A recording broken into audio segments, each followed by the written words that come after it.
Episode की शुरुआत में यांग को दिखाया जाता है। यांग जो होती है वो किसी से कॉल पर बात कर रही होती है और कहती है कि तुम पहले से ही लेट हो अपने विधवा सिबलिंग से बात करने के लिए। दूसरी तरफ से वो जो पर्सन होता है वो कहता है कि तुम अपने आदमी को मेरी बेटी से दूर रखो। इस बात को सुनकर यांग जो होती है वो ज़ोर ज़ोर से हंसने लगती है और कहती है तुम ही वो थे ना जिन्होंने मुझे हावर्ड से दूर कराया। अब तुम मुझे कह रहे हो कि हावर्ड के पास वापस जाओ। मेरा बिल्कुल भी उस पर्सन के ऊपर कोई भी इंटरेस्ट अब नहीं रहा। तभी ये जो पर्सन होता है वो कहता है कि अगर तुम मेरी बेटी को उस पर्सन से दूर करा देते हो तो मैं तुम्हें बिल्कुल भी नहीं रोकूंगी उस पर्सन के पास वापस जाने के लिए। यांग जो होती है वो कहती है कि मुझे तुम्हारे बारे में अच्छे से पता है, तुम किसी न किसी तरीके से मुझे फिर से उससे तुम दूर करा दोगे। और तुम्हारे आइडिया के बारे में मुझे पहले से ही पता था। तुमने लास्ट टाइम जो हॉस्पिटल में किया था, अगर मैं वहाँ पे नहीं जाती तो तुम्हारा जो आइडिया वो पूरी तरीके से फेल हो जाता।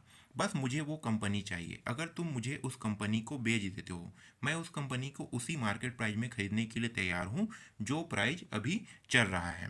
तभी वो जो पर्सन होता है वो कहता है कि अगर तुम मेरा काम कर देती हो तो मैं ज़रूर तुम्हें उस कंपनी को उसी मार्केट प्राइस में बेच दूंगी।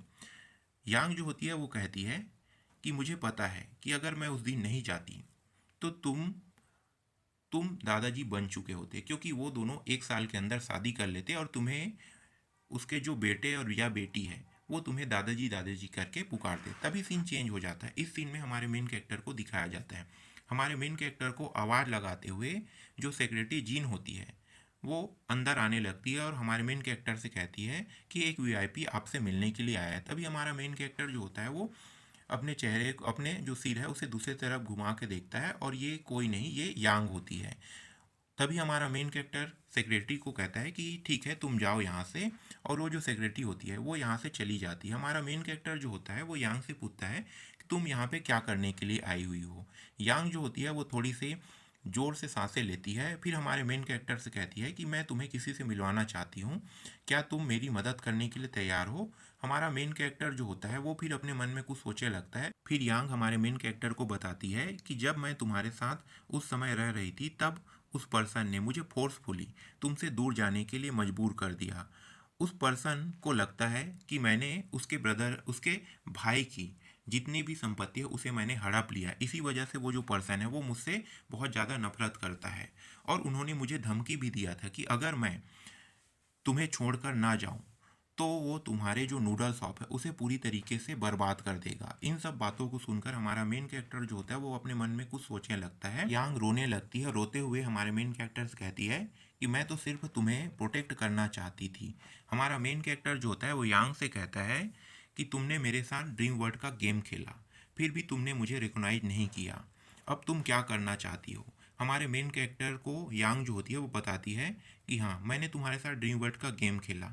मैं बिल्कुल भी तुम्हें एक बुरा इम्प्रेशन जो है वो बिल्कुल भी नहीं देना चाहती थी, इसलिए मैंने तुमसे दूर जाने का फ़ैसला किया। लेकिन मैं तुम्हारे साथ हमेशा सरवाइव करना चाहती थी, तुम्हारे साथ हमेशा जीना चाहती थी। हमारा मेन कैरेक्टर जो होता है वो कहता है कि मेरी जो आइडेंटिटी है वो इसके सामने पूरी तरीके से एक्सपोज हो चुका है। ये मेरे सीक्रेट के बारे में जानती है। ये महिला जो है वो दिखने में जितनी खूबसूरत, जितनी अच्छी है, ये उससे भी ज़्यादा डेंजरस है। क्योंकि हमारा मेन कैरेक्टर जो होता है वो अपने मन में सोचे लगता है। तभी यांग जो होती है वो कहती है कि मैं बिल्कुल भी इस तरीके से नहीं करना चाहती। आगे हमारा मेन कैरेक्टर जो होता है वो यांग के बारे में सोचे लगता है कि हाँ, यांग से तो मैं भी प्यार करता हूँ और मेरी जो आइडेंटिटी है ये इसको पता है, फिर भी मैं इसके साथ इस तरीके से तो नहीं रह सकता। फिर यांग जो होती है वो मुस्कुराने लगती है और हमारे मेन कैरेक्टर से कहती है कि क्या तुम मेरी मदद करने के लिए तैयार हो। हमारा मेन कैरेक्टर कहता है कि ठीक है, मैं तुम्हारी मदद करने के लिए तैयार हूँ, लेकिन फ्यूचर में दोबारा तुम मुझसे मुझसे कभी नहीं मिलोगी। हमारे मेन कैरेक्टर से यांग जो होती है कहती है कि ठीक है, मैं प्रॉमिस करती हूँ कि दोबारा मैं तुमसे कभी भी फ्यूचर में नहीं मिलूंगी। फिर यांग जो होती है वो हमारे मेन कैरेक्टर को हॉस्पिटल में लेकर आ जाती है और एक पर्सन को दिखाती है। हमारा मेन कैरेक्टर अपने मन में कहता है कि क्या ये यांग की ग्रैंड मदर है। तभी यांग जो होती है वो बताती है कि कुछ साल पहले ये अचानक बीमार हो गई और कोमा में चली गई। मैंने बहुत से डॉक्टरों को दिखाया, लेकिन वो जो डॉक्टर है उनका इलाज जो है वो बिल्कुल भी नहीं कर पाया। तभी अपनी ग्रैंड मदर के पास जाती है और बताती है कि ग्रैंड मदर, ये मेरी तभी ग्रैंड मदर के पास जाती है और बताती है कि इनका नाम हावर्ड है। मैंने मैंने आपको इसके बारे में पहले ही बताया था। ये वही पर्सन है जिसके साथ मैं जीवन जीना चाहती थी, और मैं इसके साथ एक बच्चा जो है वो पैदा करूंगी और यांग फैमिली को दे दूंगी। ये बात सुनकर हमारा मेन कैरेक्टर जो होता है वो कहता है कि तुम झूठ बोल रही हो, तुम इसी तरीके की झूठ जो है वो लोगों से बोलते रहती हो। तभी यांग जो होती है वो कहती है कि मैं बिल्कुल भी झूठ नहीं बोल रही हूँ, मैं तुम्हारे साथ एक बच्चा जो है वो पैदा करना चाहती हूँ। तुम्हें याद है ना उस समय हम दोनों के बीच में क्या हुआ था?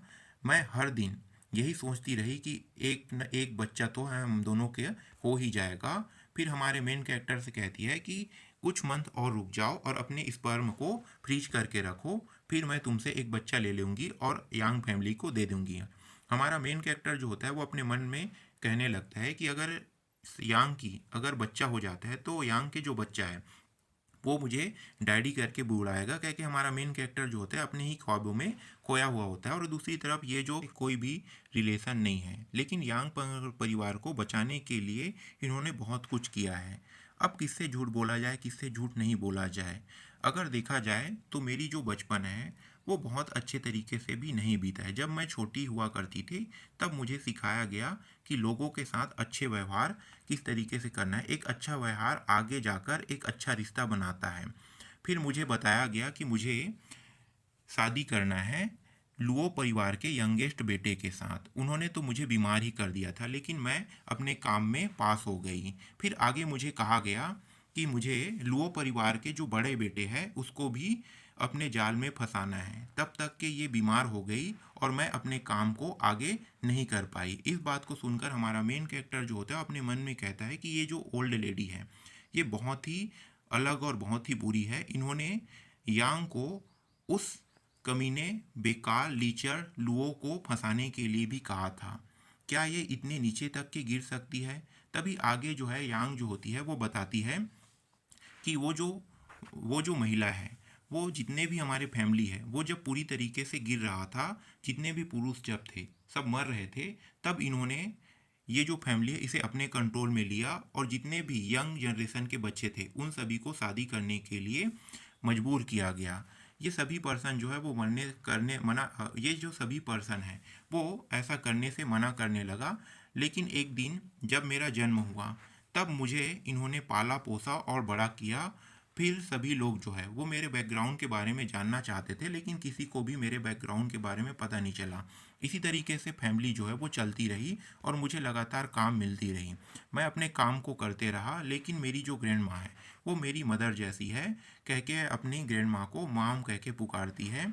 फिर हमारे मेन कैरेक्टर को ये जो सारी कहानी है उसके बारे में बता देती है। हमारा मेन कैरेक्टर जो होता है वो हॉस्पिटल से बाहर आ जाता है और अपने मन में कहता है कि देखा जाए तो मुझे अब यांग के ऊपर थोड़ी सी सिंपैथी जो है वो दिखाई देने लगी। यांग काफ़ी मिस्टीरियस और काफ़ी हिडन है। मैं जितना भी सोचूं मुझे उसके बारे में ज़्यादा कुछ पता नहीं है, लेकिन उसकी जो चाइल्ड लाइफ है वो काफ़ी अजीब रहा होगा। मुझे पता तो नहीं है, लेकिन ये उसकी बायोलॉजिकल मदर है। फिर हमारा मेन कैरेक्टर अपने गाड़ी में बैठ जाता है। तभी सिस्टम जो होता है वो वैलेंटाइन डे स्पेशल हमारे मेन कैरेक्टर को एक गिफ्ट देता है, जिसमें हमारे मेन कैरेक्टर से कहता है कि तुम्हें ड्रीम वर्ल्ड में अपने कपल के साथ जाना होगा। फिर हमारा मेन कैरेक्टर जो होता है वो कंटिन्यू बटन पर प्रेस कर देता है और हमारे मेन कैरेक्टर को बताता है सिस्टम कि तुम्हारे लिए उन तीनों पर्सनों में से किसी एक को चुनने का मौका मिलेगा। उन तीनों को मैसेज सेंड कर दिया गया है। हमारा मेन कैरेक्टर इसे देखकर चौंक जाता है और कहता है कि ये क्या हो रहा है। तभी मैसेज जो है सबसे पहला मैसेज जो होता है वो सबरीना के पास जाता है। दूसरा मैसेज जो होता है वो बाई के पास जाता है और तीसरा मैसेज जो होता है वो यांग के पास जाता है। हमारा मेन कैरेक्टर को तभी हमारे मेन कैरेक्टर को सिस्टम बताता है कि एक ने तुम्हारे जो मैसेज है उसे एक्सेप्ट कर लिया है। हमारा मेन कैरेक्टर कहता है अपने मन में ये ज़रूर बाई ही होगी। तभी हमारे मेन कैरेक्टर को मिशन मिल जाता है जिसमें 90 दिन जो होता है वो सरवाइव करना होता है। इसमें लेवल जो है वो दो लेवल होता है, डिफ़िकल्टी लेवल भी दो होता है, लेकिन जो इसका स्टेज लेवल होता है वो एक होता है। फिर हमारे मेन कैरेक्टर को दिखाया जाता है जो ड्रीम वर्ल्ड में आ जाता है और ड्रीम वर्ल्ड में एक कमरे में हमारा मेन कैरेक्टर सोया हुआ होता है और अपने कपड़े को पहनते हुए कहता है कि मुझे अब उसे ढूंढना होगा। कह के हमारा मेन कैरेक्टर जो होता है वो सिस्टम को देखने लगता है। तभी सिस्टम जो होता है वो लोकेशन बताता है। तुम्हारी जो कपल है वो तुमसे लाइट ईयर्स दूर है। हमारा मेन कैरेक्टर इसे देखकर चौंक जाता है और कहता है, क्या लाइट ईयर्स दूर? मैं 90 दिन के अंदर तो बिल्कुल भी इसे नहीं ढूंढ सकता। तभी ये जो एपिसोड होता है वो ख़त्म हो जाता है।